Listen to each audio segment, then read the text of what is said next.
হে everyone, আসসালামু আলাইকুম। কি অবস্থা সবার, কেমন আছো সবাই? খিচুড়ি আমাদের কম বেশি সকলেরই পছন্দের একটি খাবার, আর সেটা যদি হয় বিফ ভুনা খিচুড়ি তাহলে তো কথাই নেই। তো বিফ ভুনা খিচুড়ি রান্না করার জন্য প্রথমে আমি মাংসটাকে ম্যারিনেট করে নিচ্ছি। মাংসটাকে খুব ভালো করে পরিষ্কার করে নিয়ে এরপর লবণ, হলুদ, ধনিয়া গুঁড়া, মরিচের গুঁড়া, জিরা গুঁড়া আর ফ্যাটানো টক দই ও আদা রসুন পেস্ট দিয়ে মাংসটাকে খুব ভালো করে ম্যারিনেট করে রেখে দিচ্ছি আধা ঘন্টা।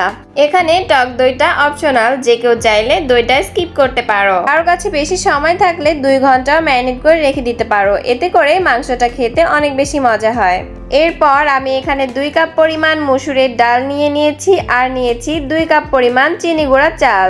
আজকে আমি শুধু মসুরের ডাল ব্যবহার করছি, তোমরা চাইলে তোমাদের পছন্দ মতো ডাল এখানে ব্যবহার করতে পারো। চালটাকে খুব ভালো করে কয়েকবার ধুয়ে একটি স্ট্রেনারে রেখে দিয়েছি। এরপর একটি প্যানে তেল দিয়ে পেঁয়াজ দিয়ে দিয়েছি। পেঁয়াজগুলোকে হালকা ভেজে নিচ্ছি আর পেঁয়াজের সঙ্গে দিয়ে দিয়েছি কিছু গোটা গরম মশলা। পেঁয়াজটাকে কিছুক্ষণ ভেজে নিয়ে ম্যারিনেট করে রাখা গরুর মাংসটাকে দিয়ে দিয়েছি। এরপর নেড়ে চেড়ে কিছুক্ষণ কষিয়ে নিচ্ছি। 2 থেকে 3 মিনিট নেড়ে চেড়ে ভালো করে কষিয়ে নিয়ে ঢাকনা দিয়ে ঢেকে রেখে দিচ্ছি 5 থেকে 6 মিনিটের জন্য। এতে করে মাংসের ভেতর যে পানিটা আছে এই পানিটা ছেড়ে দিবে। এই যে মাংস থেকে একটু পানি বের হয়েছে, এবার একটু নেড়ে চেড়ে আবারও ঢাকনা দিয়ে ঢেকে রেখে দিচ্ছি 2 থেকে 3 মিনিটের জন্য।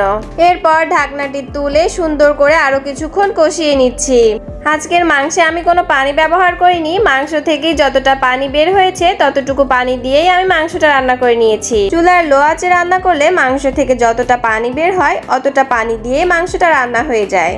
এরপর ধুয়ে রাখা চাল ডাল দিয়ে দিয়েছি এবং খুব ভালোভাবে সবগুলোকে একসঙ্গে আবারও কষিয়ে নিচ্ছি। মাংসের সঙ্গে চাল ডাল 3 থেকে 4 মিনিট কষিয়ে নিয়ে 5 কাপ পরিমাণ গরম পানি দিয়ে দিয়েছি।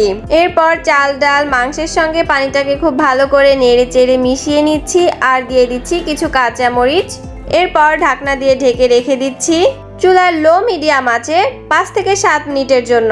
6 মিনিট পর প্যানের ঢাকনাটি খুলে খুব ভালো করে ভাতগুলোকে উপর নিচ করে নেড়ে চেড়ে দিচ্ছি। খুব ভালো করে নেড়ে চেড়ে দিয়ে আবারও ঢাকনা দিয়ে ঢেকে রেখে দিচ্ছি কিছুক্ষণের জন্য। এরপর এই যে রেডি হয়ে গিয়েছে আমাদের মজাদার ঝরঝরে বিফ ভুনা খিচুড়ি। এই খিচুড়িটা এমনিতেই খেতে 100-এ 100। এরপরে যদি পাওয়া যায় পেঁয়াজ মরিচের ভর্তা, সাথে লেবু, কাঁচামরিচ, শসা এবং কোল্ড ড্রিঙ্কস, তাহলে তো আর কথাই নেই। আজকের রেসিপিটি কেমন লেগেছে সকলে শেয়ার করতে ভুলো না। Thanks for watching, take care, আল্লাহ হাফেজ।